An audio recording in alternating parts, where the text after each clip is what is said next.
আমাদের আমির হামজা হুজুর দেখলাম যে সব জায়গায় চরমোনার বিরোধিতা করলো। গতকালকে দেখছি যে তিনি আবার চরমোনাতে গেছেন, চরমোনার ময়দানে গেছেন, সেখানে গিয়ে স্মৃতিচারণ করে আবেগ আপ্লুত হয়ে আবার একটু চোখের পানিও ফেলাইছেন এবং তিনি বলেছেন কিছুদিন চরমোনার হেফজখানায় তিনি পড়েছেন। তো যাই হোক, সেখানে গেলাম, দেখলাম তিনি চরমোনা মরহুম পীর সাহেবের কবর জিয়ারত করেছেন এবং সেখানে চরমোনার হুজুরদের নিয়ে তিনি মোনাজাত পরিচালনা করেছেন। ধন্যবাদ। এরকম মিলেমিশে থাকাটাই সবচেয়ে ভালো কাজ। আমরা চাই যে পরস্পরের মতবিরোধ থাকতে পারে, কিন্তু পরস্পরের মধ্যে হৃদ্যতা, ভ্রাতৃত্ব বন্ধনকে সুদৃঢ় রাখতে হবে। তো যাই হোক, চরমোনা আলারাও তাকে খুব ভালো খেদমত করেছেন এবং আমির হামজা যে বড় মন নিয়ে সেখানে গেছেন, তিনি ইচ্ছে করলে সেখানে নাও যেতে পারতেন, কিন্তু একটা ঝটিকা সফর দিয়ে সেখানেও ঘুরে এসেছেন। এই জন্য আমির হামজাকে ধন্যবাদ জানাচ্ছি।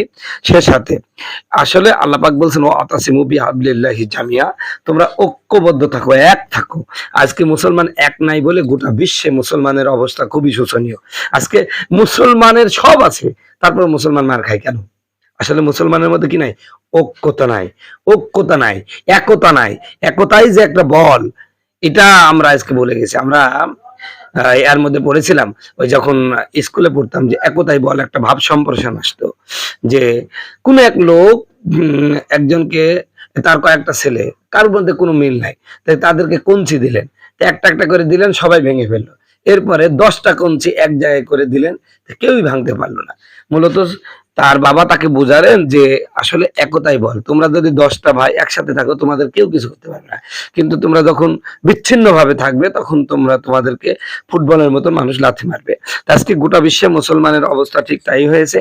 আজকে মুসলমানরা এক নাই বলে গোটা বিশ্বে মুসলমানরা ফুটবলের মতো লাথি খাচ্ছে। আজকে দেখেন বিভিন্ন জায়গায় যে মুসলমানদের দেশগুলোতে যেভাবে মুসলমানদেরকে নির্বিচারে যেভাবে শেষ করে দেওয়া হচ্ছে, এগুলো কোথায় থেকে ঘটছে? সেই সমস্ত যারা করছে তারা তো তাদের দেশ থেকে করছে না, আমাদের মুসলিম দেশে বসেই তারা এই সমস্ত কাজগুলো করে যাচ্ছে।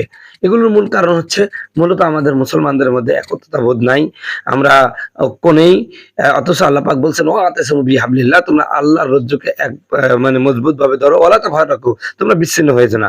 আনাকিমুতুম দিন, তোমরা দিনকে প্রতিষ্ঠিত করো, অর্থাৎ মুসলিম রাষ্ট্রে তোমরা ইসলামকে প্রতিষ্ঠিত করো, ওয়ালা তাফাররাকু, আর এই ব্যাপারে কোনো প্রকার মতবিরোধ সৃষ্টি করো না। তাহলে অন্য বিষয়ে মতবিরোধ করা যেতে পারে, কিন্তু দিন কায়েমের ব্যাপারে কোনো মতবিরোধ করা যেতে পারে না। তো চরমোনা একসময় জামাতের সাথে ঐক্যবদ্ধ হয়ে নির্বাচনকালীন সময় খুব প্রচারণা চালালো। আমরা মনে করেছিলাম যে এবার অনেক কিছু ভালো হবে, কিন্তু কোনো এক কারণে হয়তোবা এই ঐক্যতা ভেঙে গেছে। আমরা চাই যে আমরা সবাই মিলে আবার জামাতেরও একগুঁয়েমি অভ্যাস তারা বাদ দিয়ে দিক, মওদুদির আদর্শ এগুলো বাদ দিয়ে দিক, আর এই আবুল কালাম আজাদের এই পাগলাটাকে যদি একটা ঠিক করা যায় যে রাসূল সাল্লাল্লাহু মিয়ারে হক মেনে কওমি আলেমদের সাথে ঐক্যবদ্ধ হয়ে যান। মনে রাখবেন, আমি জামাতের ভাইদেরকে বলবো, কিয়ামত পর্যন্ত ততদিন পর্যন্ত আপনারা জামাত ইসলামী সরকার কায়েম করতে পারবেন না যতদিন পর্যন্ত বাংলাদেশের সমস্ত কওমিরা আপনাকে সাপোর্ট না দেবে। আর কওমিরা ততদিন পর্যন্ত আপনাদেরকে সাপোর্ট দেবে না যতদিন পর্যন্ত আপনারা রাসূল সাল্লাল্লাহু আলাইহি সাহাবাদেরকে মিয়ারে হক না মানবেন এবং মওদুদিকে আদর্শ হিসেবে মানবেন। এতদিন পর্যন্ত মানবেন। আপনাদের যদি কওমির সাপোর্ট নিতে হয়, তাহলে আপনাকে রাসূল সাল্লাল্লাহু আলাইহি সাহাবাদেরকে মিয়ারে হক মানতে হবে এবং মওদুদির আদর্শ থেকে আপনাদের বের হয়ে আসতে হবে ভাই। আল্লাহ আমাদের সকলকে কথাগুলো বুঝবার তৌফিক দান করুন। ওমা আলাইনা ইল্লাল বালাগ। আসসালামু আলাইকুম ওয়া রাহমাতুল্লাহ। সকলে চ্যানেলটা যদি ভালো লাগে তাহলে সাবস্ক্রাইব করেন, নাহলে করেন।